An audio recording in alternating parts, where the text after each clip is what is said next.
George Gruhn has been operating his business here on 8th Avenue since 2013. Now for this piece, we wanted to talk to someone who's not only been in Nashville most of his life, but who's also operated a business here and seen the changes, both good and bad. Broadway was absolutely magical. George first opened up his business on Broadway in 1969. And it was also just a couple hundred feet from the back door, stage door of the Ryman, which was perfect because we got to meet all the performers. But his opinion on Broadway now, like the city, has changed pretty drastically. Lower Broadway, I feel, has evolved into one of the levels of hell in Dante's Inferno, and I want nothing to do with it. And it was absolutely useless for selling guitars anymore. It went from a place that I could do business in to someplace I could not.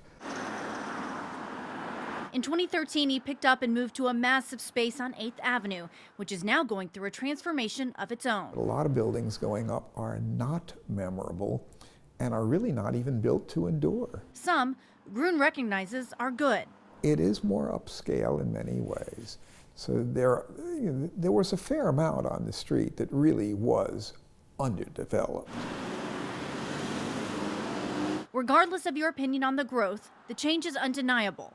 Nashville historian David Ewing. Some of the staples of 8th Avenue we've lost: Douglas Corner, Grimey's, and Bolton's Hot Chicken, but they've been replaced with some new businesses, and the area has a whole lot more residential. Further up 8th Avenue, the old movie theater, renovated and restored to a now favorite Nashville restaurant, Cinema, which is surrounded by new condos and apartment buildings. But it's not all new Nashville. Staples like Zany's in the same spot for more than 30 years. The thing I love about 8th Avenue is the architecture and the kind of, 1- and 2-story buildings and kind of the feel of kind of how it was 20 years ago or 50 years ago, that there's still some authenticity to the street and the block. Perhaps the most authentic of them all, Mr. Gruhn himself, who has an affinity for antiques, whether it's guitars, artifacts, or buildings. If well cared for, they last. Which might be why he feels so at home here. Things of this nature are enduring because something like this could last for millennia. Good guitars will last a long time with proper care. Kind of like George, who is affectionately and unapologetically Old Nashville. Nikki Burdine, News 2.